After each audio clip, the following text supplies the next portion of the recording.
Dear second semester English communication six students, मैंने आपको already ये लेक्चर यूट्यूब पे अपलोड करके रखा था, लेकिन कुछ टेक्निकल प्रॉब्लम की वजह से मैं उसको डिलीट करना चाहता हूँ। अब दोबारा से जो ये लेसन है, जिसके इसके इम्पोर्टेंट क्वेश्चंस हैं, वो मैं यहाँ पे अपलोड करना चाहता हूँ ताकि ये आपके एग्ज़ाम में काम आ जाएंगे। तो पहला लेसन जो आपका है, the name of the first lesson of your syllabus is how wealth accumulates and men decay, जो कि जॉर्ज बर्नार्ड शा ने लिखा है। तो चले हम शुरू करते हैं इसके इम्पोर्टेंट पॉइंट्स को। तो पहला इम्पोर्टेंट पॉइंट जो जो आपको याद रखना है एग्जामिनेशन पॉइंट ऑफ व्यू से, दैट इज़ जॉर्ज बर्नार्ड शा was born in 1856 and died in 1950.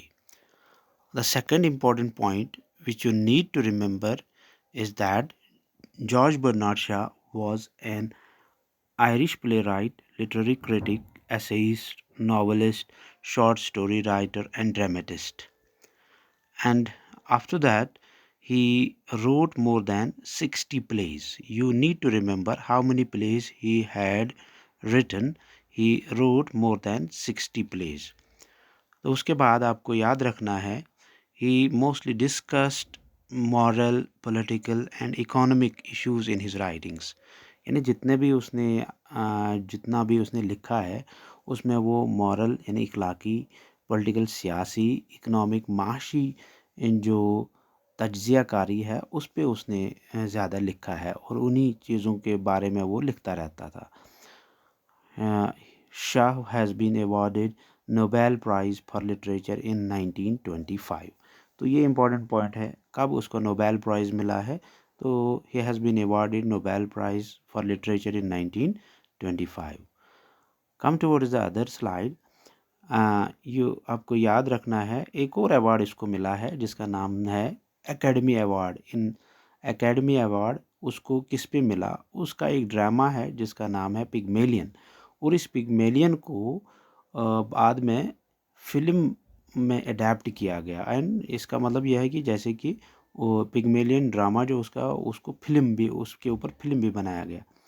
तो उस ड्रामा के ऊपर 1938 में उसको एक अवार्ड मिला है जिसका नाम है academy award.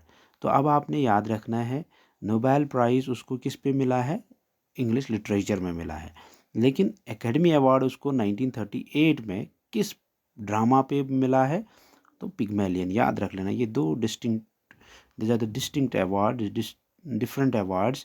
One is the Nobel Prize, which he won for his contribution in literature, and this Academy Award, which he attained for his drama Pygmalion. और डेट भी याद रखना साथ में 1938। तो चूंकि मैंने क्लास में बहुत बार इसको डिस्कस भी किया है, तो अब ऐसे ही चूंकि मैं इसको अगेन इसको नए सिरे से अपलोड करना चाहता हूँ, तो इस वजह से मैंने इसको फिर से रिवाइज़ करना और इसको मुनासिब समझा। उसके फेमस प्लेज़ को याद रखिएगा, the apple cart, saint John, arms and the man, Pygmalion, man and superman and major Barbara. तो ये उसके फेमस प्लेज़ हैं। इसके अलावा भी उसके प्लेज़ हैं, लेकिन ये दीज जो विच आई हैव मेंशनड हियर, और ये आपको याद रखनी है ताकि आपको इनमें से पूछा जा सकता है कि ये वाले जो एसेज हैं ये किसने लिखे हैं। तो ये एप्पल कार्ट जो है, सेंट जॉन है, arms and the man, Pygmalion, man and superman and major Barbara, ये एसेज किसने लिखे हैं, ये जॉर्ज बर्नार्ड शा ने लिखे हैं।